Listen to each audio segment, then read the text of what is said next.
شخص جب دنیا سے گیا ہے تو ڈٹ کے گیا ہے، یہ ڈٹ کے گیا ہے دنیا سے۔ حجاج بن یوسف رات کو سویا تو تڑپ کے اٹھا، کیا ہوا؟ گھر والے کہنے لگے کیا ہوا؟ کہنے لگے سعید بن جبیر خواب میں آئے اور کہتے ہیں اٹھ مجھے بتا تو نے مجھے کیوں قتل کیا، بتا کیوں مارا؟ اگلی رات پھر سویا تو وہی خواب، پھر سویا تو وہی خواب۔ گناہ نفسیاتی مریض بنا دیتا ہے، ظلم تجھے مخبوط الحواس کر دیتا ہے۔ جب تو زیادتی کرتا ہے تو اللہ فرماتے ہیں کہ تو اللہ کو بھولتا ہے، اللہ تجھے اپنا آپ بھلا دیتا ہے، پھر تو بھول جاتا ہے، پھر تو سیدھے رستے پہ چلتا ہے پر بھٹک جاتا ہے، پھر تو صحیح رستوں کا تعین کر کے بھی گمراہ ہوتا ہے، پھر تو روز وہی گاڑی چلاتا ہے پر اب جب تو بریک لگاتا ہے تو نہیں لگتی۔ جب گناہوں کے ساتھ تو مخبوط الحواس ہوتا ہے تو روز وہ کاروبار کرتا ہے، لیکن جب تیرے گناہ تجھے گھیر لیتے ہیں پھر اسی کاروبار میں تو نقصان اٹھاتا ہے۔ حجاج بن یوسف تڑپتا ہے، روتا ہے، یہاں تک کہ بیمار ہو گیا، پیٹ میں درد ہوتی ہے، پتہ نہیں کیا ہوا، تکلیف ہوتی ہے، پتہ نہیں، سارے حکیم، طبیب، ڈاکٹر کوئی نہ سمجھ سکا کہ بیماری کیا ہے۔ جو بیماریاں خدائی ہوتی ہیں ان کا لوگوں کو پتا، جو آزمائشیں رب کی جانب سے ہوتی ہیں وہ ڈاکٹروں کے ہتھے نہیں چڑھتی، جو تکلیفیں اللہ دیتا ہے ان کا حکیم طبیب علاج نہیں کر پاتے، مشکل، اور شفا اسی وقت ہوتی ہے جب اللہ دینا چاہے، اور جب رب بھی دینا نہ چاہے تو بڑے بڑے ڈاکٹر کہتے ہیں کہ ہمارے بس کی بات نہیں رہی۔ بغداد سے حکیم آئے، پیٹ دیکھا، کہنے لگے نہ تیرے معدے میں کوئی دقت ہے، نہ تیرے جگر میں، نہ کسی اور جگہ، ماجرا کیا ہے؟ ایک آخری علاج ہے، آخری، وہ کیا؟ گوشت کا چھوٹا سا ٹکڑا دھاگے کے ساتھ باندھ کے منہ میں ڈالا اور پھر ایک باریک سا تنکا لے کے اس کو اندر ڈالنے لگے گلے میں۔ وہ گوشت کا ٹکڑا جب حلق کے اندر اتر گیا، اس حکیم نے واپس کھینچا تو کیسے ایسی بدبو آئی جیسی کبھی سونگی نہ تھی۔ جانور، کیڑے مکوڑے لگے ہوئے باہر نکلے، اور جب دیکھا تو جتنے محل میں لوگ بیٹھے تھے چلاتے ہوئے نکل گئے کہ یہ کیا مصیبتیں ہیں۔ حکیم بھی اٹھ کے دوڑنے لگا، کہا تجھے کیا ہوا؟ کہنے لگے حجاج تیری بیماری زمینی نہیں، تیری مصیبت زمینی نہیں۔ کہا میری مرض تک تم کیوں نہیں پہنچ پا رہے؟ تو کہنے لگے لگتا ہے تو بد دعا کا مریض ہے، لگتا ہے تو ظلم کا مریض ہے، تو جبر کا مریض ہے۔ تڑپتا رہا، سسکتا رہا۔ ایک وقت وہ بھی آیا کہ گھر والوں نے کمرے میں بند کر کے تالا لگا دیا، دیوار سے ٹکرے مارتا۔ او بھائی، جو گناہوں کے بیمار ہوتے ہیں انہیں شفا نہیں ہوتی، جو ظلم، جبر، بربریت کے بیمار ہوتے ہیں انہیں سکون قلبی میسر نہیں آتا۔ دوائیاں ان بیماریوں کی بنی ہوئی ہیں جو بیماریاں زمینی ہیں، جو بیماریاں خوراک کی بد پرہیزی سے ہوتی ہیں، جو گناہوں کی بد پرہیزی سے ہوتی ہیں، ان کی بیماریاں، ان کی شفا توبہ ہے، ان کی شفا رجوع اللہ ہے، ان کی توبہ اللہ سے معافی مانگنے سے شفا ہوتی ہے۔ حجاج جب مرنے لگا تو بلایا، یہ رنگ بھی ذرا ملاحظہ کیجیے گا، دو چار قریبیوں کو بلایا، پتہ ہوتا ہے نا اپنے کرتوتوں کا آدمی کو، پتہ سارا ہے سردار نوکیتیاں دا، جب پتہ ہوتا ہے سارا، بلا کے کہنے لگا جب میں مر جاؤں تو مجھے رات کو دفن کرنا۔ کیوں بھائی، عورت ہے؟ کہنے لگا نہیں، رات کو دفنانا۔ ٹھیک ہے، رات کو دفنا دیں گے۔ پھر کہنے لگا جب صبح ہو جائے تو صبح ہونے سے پہلے پہلے میری قبر زمین کے برابر کر دینا، نشان مٹا دینا۔ کہا وجہ؟ تو کلمہ پڑھتا ہے، حضور کا حکم ہے کہ قبر کم از کم ایک بالش، ایک گیٹ اونچی ہونی چاہیے زمین سے، کم از کم، تو تیری قبر مٹا دے، وجہ؟ پتہ ہوتا ہے اپنے ظلموں کا۔ کہنے لگا مجھے پتہ ہے لوگ میرے مرنے کے بعد میری قبر بھی نہیں چھوڑیں گے، دنیا میں تو میرے جبر کی وجہ سے کوئی آ نہ سکا، لیکن میری قبر بھی لوگ جنازوں میں باتیں شروع کر دیتے ہیں۔ جنازوں میں نے ایسی بھی داستانیں سنی ہے کہ کوئی مرا تو لوگ جوتوں کا ہار قبر پہ ڈال آئے۔ نہیں بھائی، تو جب زندہ تھا تو تیرے جبر ظلم کی وجہ سے نہیں کو بول سکا۔ ایک تو ہے قیامت میں حساب ہوگا، یہاں دنیا میں حساب ہونے لگتا۔ اتنی لمبی زبانیں لوگوں کی لٹک کر مرتے وقت باہر نکل آتی ہیں۔ دعا کریں، جمعہ ہے، اللہ تعالیٰ ایمان کی موت عطا فرمائے۔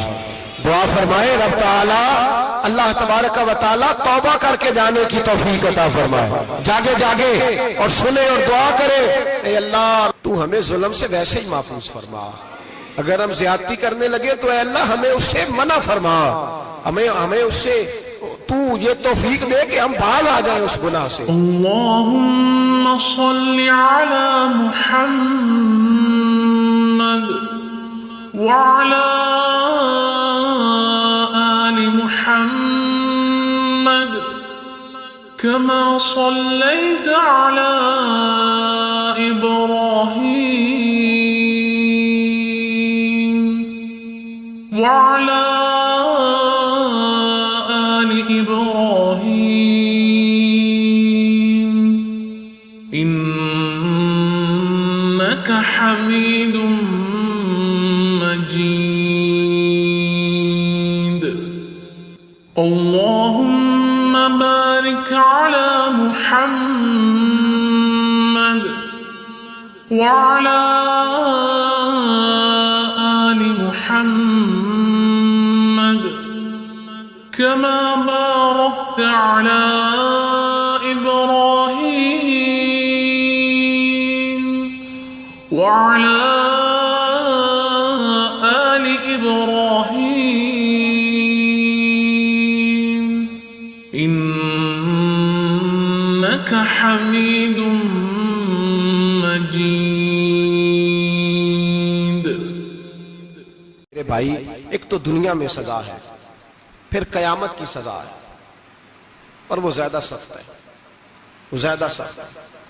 ہم لوگوں نے نا ہیلے بہانے بڑے بنائے ہوئے ہیں۔ بینک کے ساتھ کاروبار کرنے والا کہتا ہے نہیں نہیں مجبوراً لیا ہے، مجبوراً مر رہا تھا تو آخری لبوں پہ تھا تو جائز ہے، جائز ہے۔ اس وقت جب تجھے کھانے کو لقمہ نہ لگے تو حرام کھانا بھی جائز ہے۔ کیا دقت تھی؟ کیوں اللہ رسول کے مقابلے میں کھڑا ہوا تو؟ کیوں سود کا دھندا کیا؟ کیا تکلیف تھی؟ کہاں تو الجھ گیا تھا؟ ہم جان بوجھ کے اپنے لیے جہنم کٹھی کرتے ہیں، پھر کہتے ہیں سکون نہیں زندگی میں۔ کہاں سکون آئے گا؟ کیسے آئے گا؟ ہم نے خود آگ لگائی ہے چمن میں اپنے۔ جو قیامت کی سزا ہے، میرے نبی پاک علیہ السلام نے فرمایا رب تمہیں سامنے کھڑا کرے گا، اور کس طرح کھڑا کرے گا؟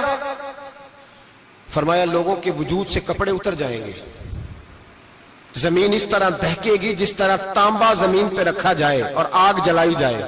تانبا دیکھا ہے آپ لوگوں نے؟ یہ بھی گرمی گزری ہے نا، تو فرش پر جب سورج پڑتا تھا تو ننگے پاؤں چلا نہیں جاتا تھا۔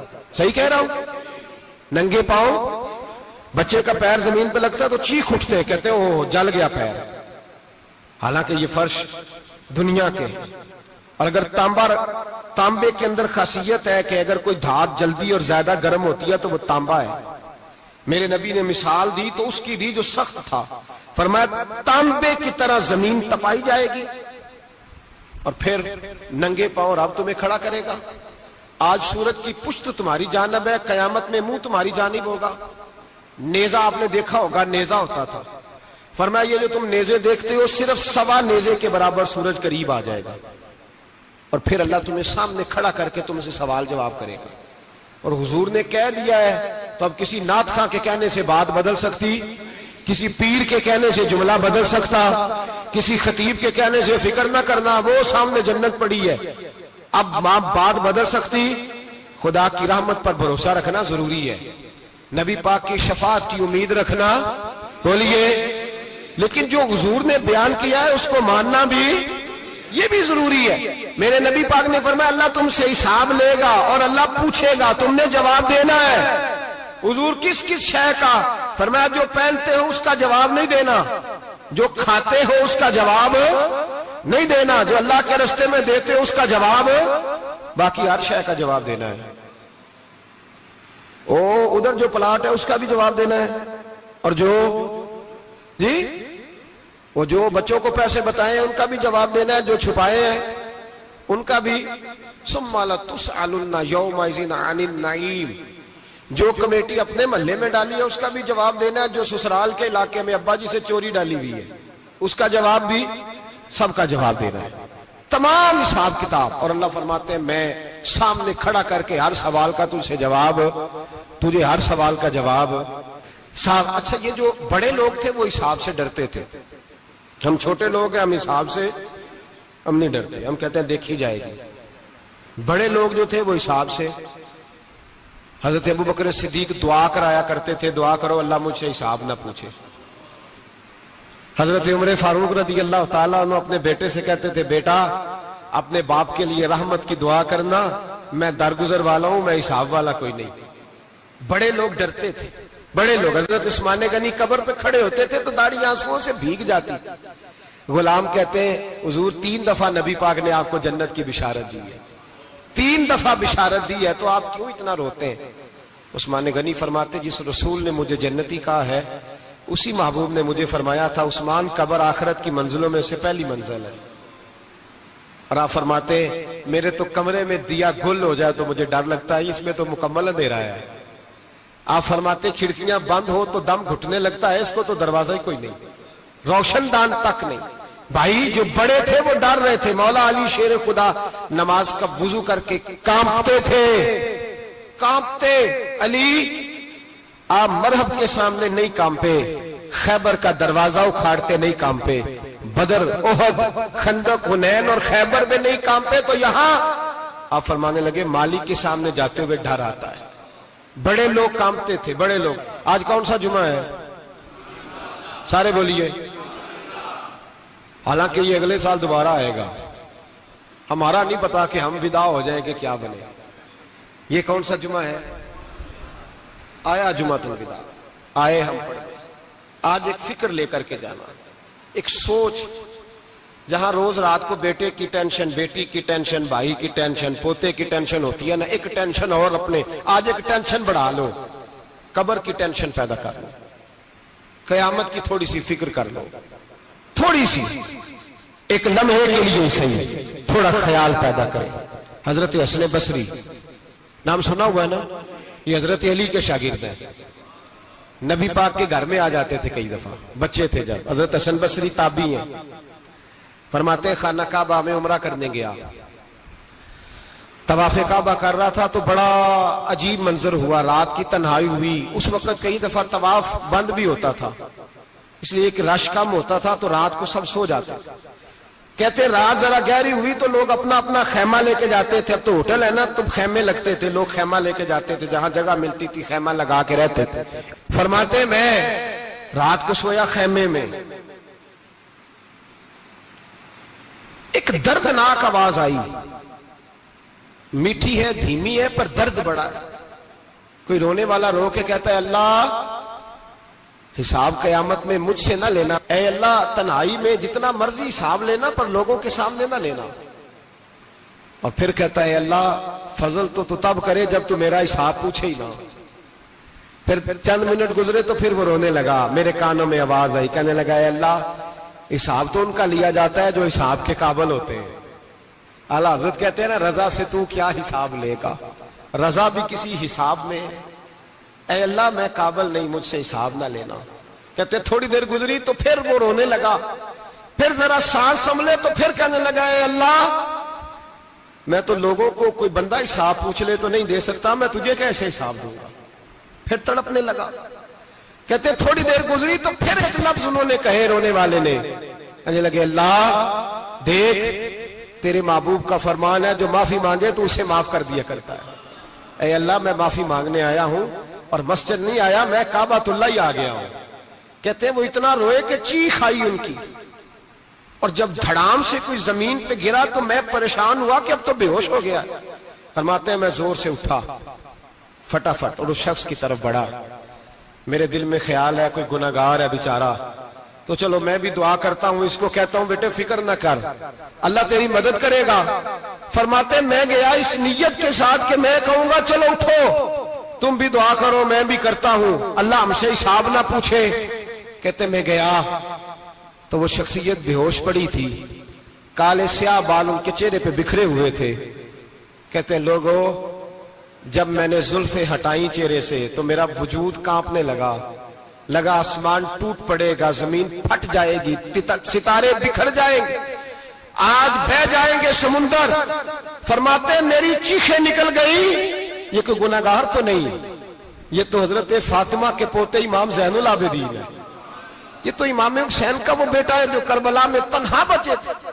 فرماتے میں امام کا چہرہ دیکھا تو بھاگ کے آیا اور میں نے اپنی داڑھی ان کے پیروں کے ساتھ مس کی اور میں نے کہا حضور اٹھئے۔ امام اٹھے تو میں نے کہا او شہزادے تیرے تو اشارے سے اللہ کئی گناہگاروں کو بخشے گا، تیری تو دعا سے اللہ بخشے گا، یہ کیا کر رہے ہو؟ تو امام زین العابدین کہنے لگے حسن بصری ادھر آ یار، ادھر آؤ بزرگو، میرے دادا کے پاس رہنے والے ہو، میں نے نا آج ہی سنا ہے کہ اس کا عذاب بڑا سخت ہے، آؤ میرے لیے دعا کرو، اللہ پاک مجھ سے حساب نہ پوچھے۔ کہا حضور نہ کریں۔ اب فرمانے لگے تجھے نہیں پتا کچھ چیزیں ایسی ہیں کہ رب نے اگر حساب پوچھا تو میں واقعی جواب نہیں دے پاؤں گا، چل کر میرے لیے دعا۔ کہتے میں نے ہاتھ باندھے حضور میں نہیں کرتا، اٹھا کہہ۔ فرماتے میں نے ہاتھ اٹھائے، میں نے کہا اے اللہ تیرے رسول کا شہزادہ ہے، یہ تیرے رسول کا شہزادہ ہے، یہ کہہ رہا ہے تو فضل کر۔ وہ بھائی جو بڑے تھے وہ تو تڑپتے تھے، سسکتے تھے۔ ابو علی ہیتی کہتے خانہ کعبہ میں پتھر پہ سر رگڑ رگڑ کے کوئی بوڑھا کہہ رہا تھا اے اللہ اول تو حساب نہ لینا، اور اگر لینا تو مجھے اندھا کر کے اٹھانا، میں تیرے نیک بندوں کے سامنے شرمندہ نہیں۔ اقبال رو پڑے، اقبال کچھ لوگوں نے لکھا ہے یہ آخری ربائی ہے ڈاکٹر اقبال کی، آخری، اس کے بعد شاید اس نے کلام نے کچھ سیرت نگاروں کا خیال ہے۔ اقبال مدینے کی طرف منہ کر کے کہنے لگے تو غنی از ہر دو عالم من فقیر، اللہ تو غنی ہے میں تو فقیر ہوں، روز محشر عذر ہائے من پذیر، اے اللہ اول تو میرا کوئی عذر قبول کر لینا محشر کے دن، اور اگر نہ کرنا ہوا اگر تمہیں بینم حسابم نہ گزیر، اگر ضرور ہی میرا حساب لینا ہے، اے اللہ اگر تو نے ضرور لینا ہے، اے اللہ اگر ضرور ہی لینا حساب، اول تو میرا عذر مان لینا، میری کمزوری پہ رحم کرنا، اے اللہ میرے بڑھاپے پر میری کمزوری پر رحم کرنا، اگر ضرور حساب لینا ہے از نگاہ مصطفیٰ پنہا بغیر، تو اے اللہ ذرا حضور کی نگاہوں سے اوجھل کر کے لینا، اے اللہ مجھے شرم آئے گی، میرے مصطفیٰ کریم فرمائیں گے میں تو تجھے ہر بات سمجھا کے آیا، ایک جگہ تیری رہنمائی کر کے آیا، تو کیسے عمل کما، ذرا اوجھل کر کے از نگاہ مصطفیٰ پنہا بغیر، ذرا حضور کی آنکھوں سے اوجھل کر کے سائیڈ پہ کر کے لینا، میں برداشت نہیں کر پاؤں گا۔ حضرت ابو علی ہیتی کہتے ہیں بابے نے سر رکھا ہوا ہے اور کہتے ہیں اللہ مجھے اندھا کر کے اٹھانا، فرماتے میں گیا، میں نے کہا چلو میں دعا کرتا ہوں جا کے، فرماتے جب میں نے جا کے بزرگوں کی کمر پہ ہاتھ رکھا، ان کا چہرہ دیکھا تو یہ کوئی گناہگار تو نہیں، یہ تو بغداد کے پیر عبد القادر جیلانی ہے، یہ تو محبوب سبحانی غوث سمدانی ہے، یہ تو وہ شخص ہے جو قدم لگائے تو اللہ ولایت عطا کرتا ہے۔ جو بڑے تھے وہ ڈر رہے تھے، معین الملت والدین، عطائے رسول، ہند الولی، غریب نواز حضرت خواجہ معین الدین اجمیری رحمت اللہ علیہ، خواجہ قطب الدین بختیار کاکی کو تنہائی میں بلا کے کہنے لگے معین الدین سید زادہ ہے، معین الدین حضور کے خاندان میں پیدا ہوا ہے، معین الدین سے اس کے پیر کو بڑی امیدیں تھیں، معین الدین کو رسول پاک نے ہندوستان بھیجا تھا، پر قطب الدین یار معین الدین تبلیغ کا حق نہیں ادا کر سکا۔ حضرت خواجہ قطب الدین کہنے لگے حضور 90 لاکھ تو مسلمان کر دیے، اور کیا حق تھا؟ فرمایا نہیں، جب تو تہجد کی نماز پڑھے نا بیٹا اپنے لیے دعا مانگنا تو خدا سے کہنا مولا میرے پیر کی کوتاہیاں معاف کر، وہ جس اعزاز کا تھا وہ کام نہیں کر سکتا، جو بڑے تھے ان کی تو باتیں بڑی تھی، یہ جو ہم چھوٹے آئے ہیں نا نئے، ٹکٹیں دیتے پھرتے ہیں، ٹکٹیں، بے نمازی جاہل ان پڑھ پیر ٹکٹیں بانٹتا ہے لوگوں کو، تو بھی بخشا ہے تو بھی بخشا ہے، وہ 90 لاکھ لوگوں کو رائے حق پر لگا کے بھی کہتے تھے نہیں حق تو یہ ہے کہ حق ادا نہ ہوا، حق تو یہ ہے کہ حق کوئی شاہی پلے نہیں، ڈٹا ہوا کھڑا ہے مسلمان، ڈٹا ہوا، یہ حساب سنے۔ کسی نے حضرت ابو ہریرہ سے کہا کہ کوئی ایسی حدیث سناؤ جو آپ کو بھی بڑی محبوب ہو، حضرت ابو ہریرہ نے چیخ ماری، رونے لگے اور بے ہوش ہو گئے، پھر ہلایا، پانی پلایا، اٹھے، کہا حضور بات کی تھی، حدیث سنائے، پھر رونے لگے۔ ہمیں تو نہیں نہ رونا آتا، ہمیں تو تب آتا ہے جب بیٹا بات نہ مانے، ہمیں تو تب آتا ہے جب کاروبار میں نقصان ہو جائے، ہمیں تو تب رونا آتا ہے جب ہمارا کوئی دوست ہمارے بارے میں غلط بات کر دے، بے عزتی دنیا کی ہو جائے۔ حضرت ابو ہریرہ 3 دفعہ ہوش آیا، 3 دفعہ روئے اور کہنے لگے عزیزو یہ وہ والی حدیث ہے کہ میں سوچتا بھی ہوں تو میں تڑپ اٹھتا ہوں۔ کہا کون سی حدیث؟ تو حضرت ابو ہریرہ کہنے لگے میں نے نبی پاک سے سنا ہے قیامت میں سب سے پہلے علماء کا حساب ہوگا، سب سے پہلے علماء کا۔ رب کریم فرمائے گا تمہاری دین کے نام پر بڑی موجیں تھیں، تمہارے بڑے پوسٹر چھپتے تھے، لائنیں بنا کے لوگ تمہارے ہاتھ چومتے تھے، لوگ تمہاری گڑی کو بھی چومنا اپنے لیے سعادت سمجھتے تھے۔ بتاؤ میرے رسول کے نام پر کھانے والوں کیا کر کے آئے ہو؟ عمل بتاؤ، عمل۔ موج بڑی کی نا تم نے، بتاؤ عمل۔ علماء عالم عرض کرے گا اے اللہ میں جگہ جگہ تیرے رسول کے دین کی بات کرتا تھا، میں قرآن کے درس دیتا تھا، میں راتیں بیدار رہ کے تیاریاں کرتا تھا، میں جو بن سکا کیا۔ رب فرمائے گا نہیں، تو نے تو اس لیے کیا تھا کہ لوگ تجھے پیر صاحب کہیں، مولانا صاحب کہیں، تیرے نعرے لگائیں، تو لگے نہیں پھر تیرے نعرے؟ پھر لوگوں نے لمبے لمبے القابات پکارے نہیں تیرے؟ حضور سید عالم علیہ السلام فرماتے ہیں پہلا حساب اس کا لے گا جو عالم کہلاتا تھا۔ رب پوچھے گا تجھے طاقت دی، ہمت دی، بولنے کی صلاحیت دی، اپنے فضل سے دی، بتا کیا کما کے آیا ہے۔ حضرت ابو ہریرہ روتے ہیں، کہتے ہیں میں بھی تو حدیثیں سناتا ہوں، میں بھی تو عالم ہوں، میرے پیچھے بھی تو لوگ بھاگتے ہیں۔ لوگوں بتاؤ اگر اللہ نے ابو ہریرہ سے پوچھا تو کیا جواب دے گا؟ اللہ فرمائے گا علماء کے لیے بخاری مسلم ہے، انہیں اٹھاؤ اور جہنم میں ڈال دو۔ امام غزالی فرماتے ہیں اگر کسی عالم کو سزا ملی تو سخت سے سخت عالم کو ملے گی۔ دعا فرمائیں اللہ میرے جیسے لوگوں کو ہدایت کا رستہ عطا فرمائے، اور جو کہتے ہیں سمجھتے ہیں اللہ اس پر عمل کی توفیق عطا فرمائے۔ فرمایا حضرت ابو ہریرہ نے دوسرے نمبر پر سخی اللہ کی بارگاہ میں کھڑا کیا جائے، مالدار۔ رب فرمائے گا بول، کچھ ایسے بھی تھے جن کے پاس شام کی روٹی نہیں تھی، تجھے میں نے تیری تجوری بھر کے تجھے دولت عطا کی، تجھے وراثت میں میں نے مربے دیے، جائیدادیں دی، بتا۔ وہ کچھ وہ تھے سویرے مزدوری کرنے جاتے تھے، کما کے لاتے تھے، ہزاروں روپیہ تیری بینک میں پڑا تھا، بتا کیا کیا تو نے؟ اے اللہ میں نے مسجد میں دیے، مدرسے میں دیے، 30 دن افطاریاں پکاتا رہا۔ اللہ فرمائے گا تو جھوٹ بولتا ہے، تو سارا کچھ اس لیے کرتا تھا کہ لوگ تجھے سخی کہے۔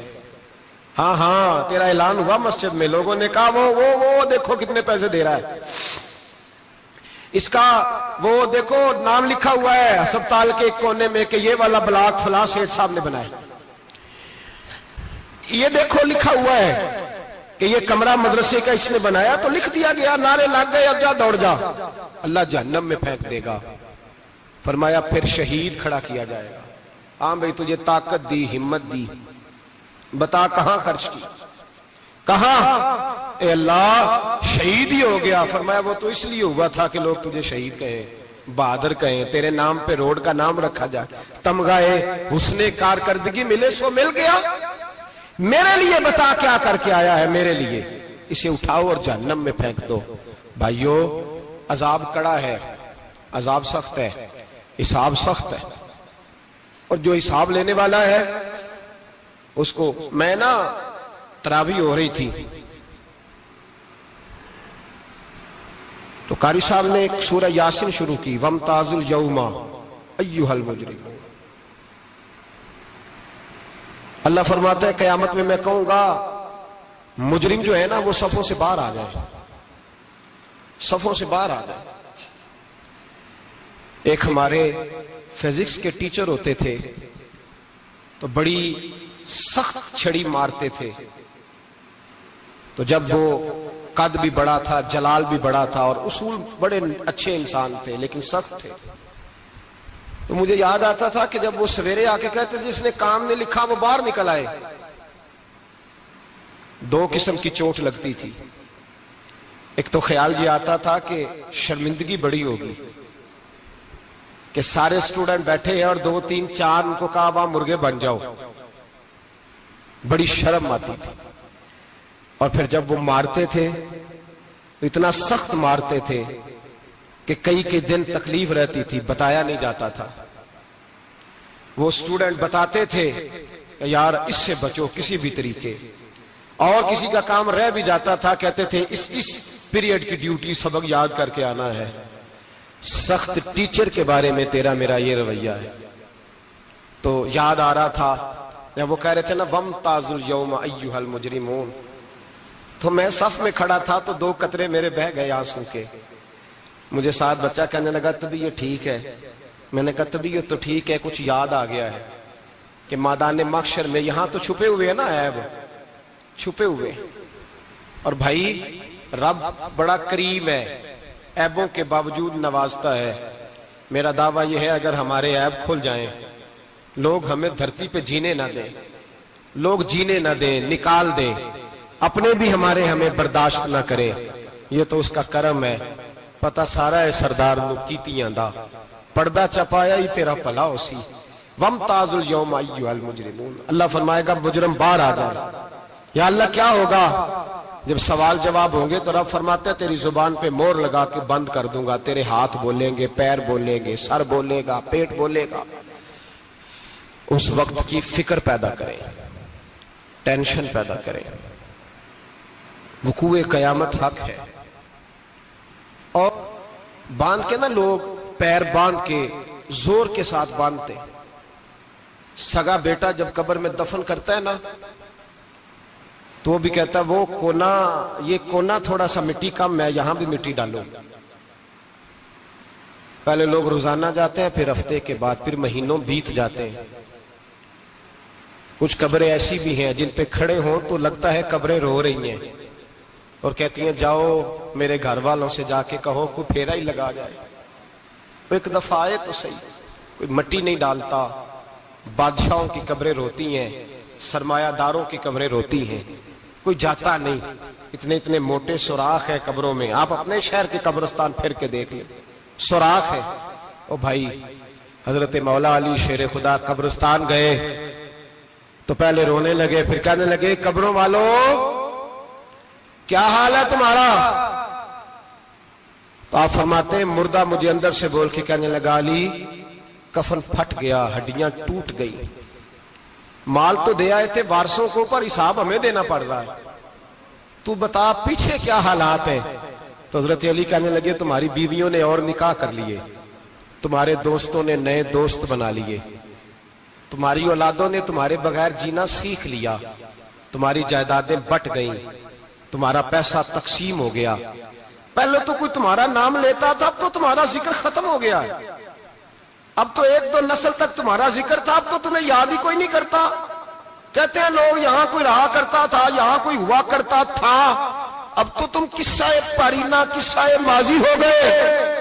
حساب کا وقت قریب ہے. تم پر بڑا زور دیا ہے.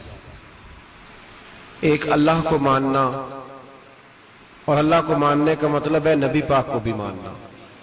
اللہ کو ماننے کا مطلب ہے کتابوں کو بھی ماننا, قرآن پاک کو بھی ماننا. لیکن 2 باتیں آپ کو زیادہ ملیں گی, ایک ایمان, اور اس کے بعد سب سے زیادہ زور ہے ایمان بالآخرت پر. آخرت کو مانو. وَمِنَ النَّاسِ مَن يَقُولُ آمَنَّا بِاللَّهِ وَبِالْيَوْمِ الْآخِرِ وَمَا هُمْ بِمُؤْمِنِينَ. اللہ فرماتے ہیں کچھ لوگوں کا دعویٰ ہے کہ ہم اللہ اور آخرت پر ایمان رکھتے ہیں, حالانکہ وہ ایمان نہیں رکھتے, دعویٰ کرتے ہیں, نفاق کا مظاہرہ کرتے ہیں, منافقت کرتے ہیں. جو اللہ کو ماننے والا ہوتا ہے اس کا رنگ اور ہوتا ہے, جس کو پتہ ہوتا ہے قیامت کے دن اللہ کے حضور کھڑے ہونا ہے, اس کے اعمال یہ نہیں مانتے. کہتے ہیں ہم مانتے ہیں, پر مانتے, دعویٰ ہے کہ ہم مانتے ہیں آخرت کو بھی اور اللہ کو بھی, پر نہیں مانتے. قیامت قائم ہونا ضروری ہے. اگر وقوع قیامت نہ ہو تو ظالم کی تو موجیں لگ گئیں. جابر تو موج کرے گا، فاسق اور فاجر تو کہیں گے دنیا میں بھی ہم اپنے اقتدار کے زور پر جیتے رہے، آج بھی ہمیں پوچھنے والا کوئی نہیں. عقلاً نقلاً قیامت کا قائم ہونا ضروری ہے. قیامت قائم ہوگی تو مظلوم کو اس کے ظلم پر داد رسی کی جائے گی اور ظالم کو سزا ملے گی. ایک آدمی ساری زندگی دنیا کے اندر لوٹ مار کرتا رہا، دھوکہ فریب فراڈ کرتا رہا، اس کی راتیں شراب و کباب میں گزر گئیں، وہ مرے اور بات ختم ہو گئی. ٹھیک ہے موج کر کے چلا گیا. ایک آدمی ساری زندگی اس نے اللہ تبارک و تعالیٰ کی رضا کے لیے اپنی نظر کی حفاظت کی، زبان کی حفاظت کی، یہاں تک کہ دل کی بھی حفاظت کی، وہ بھی مرے تو معاملہ ختم ہو گیا. اس طرح تو پھر سرکش کا کچھ بنے گا ہی نہیں. نظام زندگی ساری اس کی سوچ ختم ہو کے رہ جائے گی اگر قیامت قائم نہیں ہوتی. قیامت کا قائم ہونا حق ہے. اس لیے قرآن مجید نے ایک جگہ پہ نہیں 20 جگہ پہ یہ بیان فرمایا ہے کہ قیامت ضرور قائم ہوگی. قیامت، اور وہ قائم ہو کر اپنے سارے لوازمات سمیت قائم ہوگی. میرے نبی پاک صلی اللہ علیہ وسلم نے فرمایا مظلوم کو حق ملے گا، ظالم کو سزا ملے گی. جابر اس دن اللہ کی بارگاہ میں رسوا کیے جائیں گے، جن پر جبر کرتے رہے انہیں اللہ کے حضور سے عطا کیا جائے گا. قیامت کا وقوع ہونا ضروری ہے، اور قیامت تو جب قائم ہوگی تب ہوگی. دنیا میں بھی ایسا ہوتا ہے، ظلم کا انجام ٹھیک نہیں ہوتا، جبر کا انجام، جھوٹ کی زندگی لمبی نہیں ہوتی،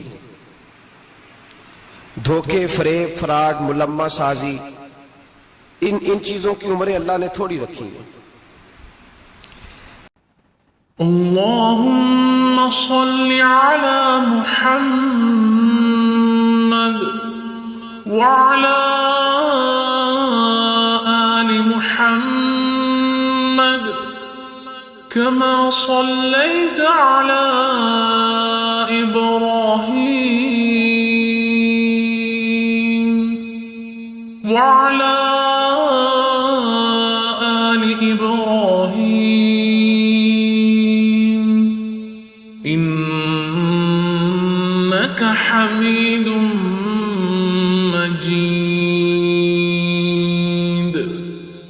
اللهم بارك على محمد وعلى آل محمد كما باركت على إبراهيم وعلى آل إبراهيم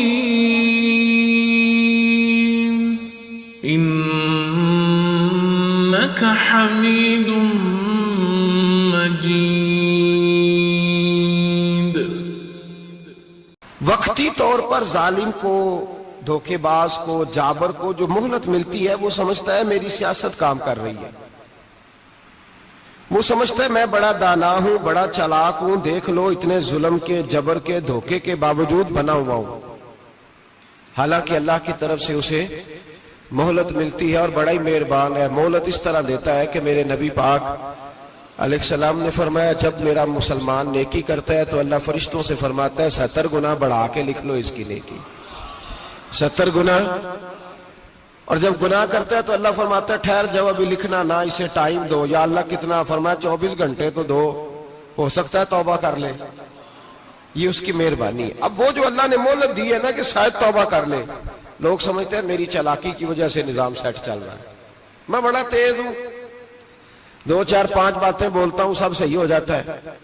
لوگ اس کو اپنی دانائی سمجھ لیتے ہیں، حالانکہ وہ اللہ کی طرف سے. فرعون نے کئی 100 سال حکومت کی اور اس طرح اس نے ظلم کیے کہ لاکھوں اور ہزاروں بچے قتل ہی کرا دیے. 12,000 عورتوں کے پیٹ میں حمل تھا اس نے ضائع کرا دیا. جب حضرت موسیٰ علیہ السلام اپنی قوم کو لے کے نکلے رستے میں دریا آ گیا، فرعون پیچھے لگا ہوا تھا، وَإِذْ فَرَقْنَا بِكُمُ الْبَحْرَ فَأَنْجَيْنَاكُمْ، اللہ فرماتے تمہارے لیے میں نے دریا کو پھاڑا اور تمہیں نجات دے دی، وَأَغْرَقْنَا آلَ فِرْعَوْنَ، اور فرعون کو غرق کر دیا، وَأَنْتُمْ تَنْظُرُونَ، تم کھڑے دیکھ رہے تھے۔ اب جب حضرت موسیٰ دریا کے کنارے پہنچے تو فرعون بھی پیچھے آیا۔ فرعون لوگوں سے کہا کرتا تھا کہ میں کہتا ہوں تو دریا چلتا ہے، میں کہتا ہوں تو ہوائیں آتی ہیں، میرے حکم کے پابند ہے سارے۔ جاگ رہے ہیں نا آپ حضرات، غور فرمائیے گا بات پر۔ دعویٰ تھا اس کا کہ میں کہتا ہوں تو نظام زندگی چلتا ہے۔ اب جب دریا کے کنارے پہنچی حضرت موسیٰ علیہ السلام تو اللہ نے حکم دیا کہ آپ عصا ماریں۔ جناب موسیٰ نے عصا مارا، 12 رستے بن گئے۔ اب حضرت موسیٰ کی قوم گزر رہی تھی تو فرعون سے پوچھنے لگے کہ تو کہتا تھا میرے حکم سے چلتا ہے، تو وہ تو حضرت موسیٰ نے ڈنڈا مارا ہے تو رستہ بن گیا۔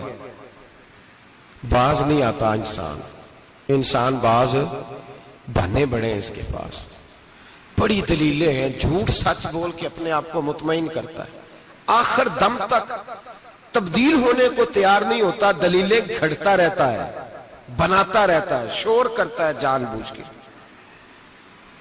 بھئی تو کہتا تھا میرے چلانے، کہنے لگا میں نے ہی حکم دیا ہے کہ ذرا پھٹ جا، مجھے یہ زندہ چاہیے۔ باز رسی جل گئی، بال کہنے لگا میں نے ہی کہا ہے دریا کو کہ یہ مجھے زندہ چاہیے، میرے بھاگے ہوئے ہیں تو اس لیے پھٹا ہے، تو آؤ میرے ساتھ دریا کراس کریں۔ تو پتا تو ان کو بھی تھا نا جتنا تو رب بنا ہوا ہے، پتا تو تھا، سارے جانتے تھے۔ کہنے لگے تو پہلے کراس کر، اگر تو بچ گیا تو ہم بھی پیچھے آتے ہیں۔ اب چاروں ناچار۔ ایک روایت تو یہ ہے کہ یہ جب خدائی کا دعویٰ کرتا تھا نا، تخت پہ بیٹھا ہوتا تھا، تو ایک دن حضرت جبریل آئے اس کے پاس انسانی شکل میں، تو کہنے لگے میں بڑی دور سے آیا ہوں تو ایک مسئلہ پوچھنا تھا۔ کہا پوچھو۔ کہنے لگے ایک غلام تھا کسی بادشاہ کا، تو بادشاہ نے اسے تھوڑی دیر کے لیے ایک علاقے کی سربراہی دے دی۔ کتنی دیر کے لیے ہمیں سربراہیاں ملتی ہیں؟ کیوں جی؟ تھوڑی دیر کے لیے ملتی ہے نا، تھوڑی دیر کے لیے سربراہی دے دی ایک غلام کو۔ ذرا بات کو سمجھیے، حضرت جبریل پوچھتے ہیں، کہتے ہیں سربراہی مل گئی، اب وہ مالک ہی بن کے بیٹھ گیا ہے، وہ بات ہی نہیں سنتا، اس کو تھوڑی دیر کے لیے بنایا تھا، وہ تو خدائی کا دعویٰ کرنے لگا ہے۔ آپ بتائیں اس کا انجام کیا ہونا چاہیے؟ یہ مسئلہ پوچھنے آیا ہوں۔ تو فرعون کہنے لگا اس کا انجام یہ ہے کہ اسے پانی میں گوتے دے دے کے مار دے۔ انجام کیا ہے؟ بولیے کیا انجام ہے؟ کیا انجام ہے جی؟ پانی میں، اللہ اکبر، اپنی سزا تجویز کر رہا ہے۔ اس کی سزا کہ اسے پانی میں گوتے دے دے کے مارو ظالم کو۔ اسے تھوڑی دیر کے لیے بنایا تھا اور وہ چھائی گیا ہے، قبضہ ہی کر گیا ہے۔ حضرت جبریل کہنے لگے جی آپ لکھ کے دے دیں گے؟ کہنے لگا لاؤ لکھ دیتے ہیں۔ لکھوا لیا، جناب جبریل رکا لے کے تشریف لے گئے۔ اب جب فرعون دریا میں آیا نا تو اللہ نے حکم دیا مل جا۔ جب دریا ملا چیخنے لگا تو حضرت جبریل آئے، کہنے لگے تیرا ہی فتویٰ ہے، یہ تیری سزا ہی ہے نا، ہم بھی بڑی سزائیں تجویز کرتے ہیں، یہ جھوٹا ہے جی، اس کا تو فلانا علاج ہونا چاہیے، تو اگر تو جھوٹ بولے تو یہ فلانا بڑا جاور ہے جی، اس کے ساتھ اس طرح ہونا چاہیے، تو اگر تو یہ کام کرے تو جو سزا تو لوگوں کے لیے تجویز کر رہا ہے تو اپنے بارے میں بھی سوچ۔ اب جب غوطے آئے نا، آخری وقت دیکھا وہ فرعون جو کہتا تھا میری مرضی سے دریا چلتا ہے، علامہ ساوی نے تفسیر ساوی میں لکھا ہے تڑپ کے رونے لگا۔ جب یہ مزاج ہے، ایک دفعہ اوپر آتا ہے آدمی جب دریا میں جاتا ہے، اوپر آیا تو چیخنے او میرے حواریو خدا کا واسطہ مجھے بچاؤ۔ کہنے لگے تو کہتا تھا میری مرضی سے چلتا ہے، بے بسی ہے، تڑپتا ہے، روتا ہے، وارث شاہ مان کری نہ وارثہ دا، رب بے وارثہ کر کے مار دائی، تڑپ رہا ہے، چلا رہا ہے، کوئی مدد کو نہیں پہنچتا۔ اب جب آخری غوطہ آیا تو کہنے لگا آمنا برب موسیٰ و ہارون، میں موسیٰ کے رب کو بھی مان گیا، ہارون کے رب کو بھی۔ اللہ نے فرمایا نہیں، اب تیرا ماننا قابل قبول ہے، اس وقت ماننا تھا جب تجھے مہلت دی تھی، جب تو جوان تھا۔ بڑھاپا آتا ہے، بیماری آتی ہے، جوان آدمی بیماری کا شکار ہوتا ہے تو کہتا ہے یا اللہ ایک دفعہ صحیح کر دے میں ساری پڑھا کروں گا، ایک دفعہ ٹھیک کر دے میں مسجد میں رہوں گا، میں اگلے سال اعتکاف بھی کروں گا، میں ساری تراویحیں پڑھوں گا۔ تو اس وقت پڑھنی تھی جب تجھے مہلت دی تھی، اس وقت پڑھنا تھا جب اللہ نے تجھے آسانی دی، زندگی دی۔ اگلا وقت یہ حال ایک کا نہیں ہوا. نمرود کو دیکھ لیں, حضرت ابراہیم علیہ السلام کو کہتا تھا میں رب ہوں. آپ نے فرمایا رب تو وہ ہے جو زندہ کرتا اور مارتا ہے. ایک موت کا قیدی بلایا, کہنے لگا ہاں بھائی کتنے دن رہ گئے تھے پھانسی میں؟ کہنے لگا جی پرسوں ہونی تھی. کہا جا تجھے آزاد کیا, لو میں بھی زندگی دیتا ہوں. ایک بے گناہ آدمی کو پکڑ کے قتل کر دیا, کہتا میں بھی مارتا ہوں. حضرت ابراہیم علیہ السلام کہنے لگے تو بیوقوفوں جیسی دلیلیں دے رہا ہے, چل اس طرح کر, میرا رب سورج مشرق سے نکالتا ہے, تو اگر رب ہے تو مغرب سے نکال کے دکھا. اب دلیل کا جواب کوئی نہیں تھا تو کہنے لگا پکڑو اور آگ میں ڈال دو. اللہ کے نبی کو آگ میں ڈالنے والا. یہاں ایک مچھر بیٹھا ہے, 400 سال حکومت کی اور خدائی کا دعویٰ کیا. یہاں مچھر بیٹھا تھا, چھینک آئی تو مچھر اندر چلا گیا. پہلے دربار کا ادب یہ تھا کہ جو آئے سجدہ کرے. اب اس کے سر پہ کوئی چیز مارتا تھا تو اسے سکون ہوتا تھا, مچھر تھوڑی دیر کے لیے اس کا دماغ چھوڑتا تھا. او بھائی یہ اس دھرتی پہ اللہ نے لوگوں کو نظارے دکھائے اور ہمیں سمجھانے کے لیے دکھائے, ہمیں تفکر کی, غور کی دعوت دی کہ دیکھ لینا, اپنے عمل کو پرکھنا. تمہارے عمل حضرت موسیٰ کے فرما برداروں جیسے ہیں, جناب ابراہیم کے فرما برداروں جیسے ہیں, یا بن کے بیٹھ گئے ہو؟ اب دربار کا ادب یہ ہے, بے بسی کا یہ حال ہے کہ جوتے لٹکتے ہیں دربار میں, جو آتا ہے جوتا کھینچتا ہے. اور ادب یہ ہے کہ 10 جوتے نمرود کے سر پہ مارو. اور 400 سال جوتے لگتے رہے. روتا تھا, جو آدمی آتا تھا منتیں کرتا تھا, کہتا تھا کہیں سے کوئی دوائی مل جائے گی. پاگلوں جیسی زندگی گزاری, پاگلوں جیسی سخت. وہ تو حساب, وقوع قیامت تو حساب ہوگا ہی. یہاں لوگ پاگل ہو کے مرتے ہیں, معاذ اللہ, نفسیاتی مریض ہو کے مرتے ہیں.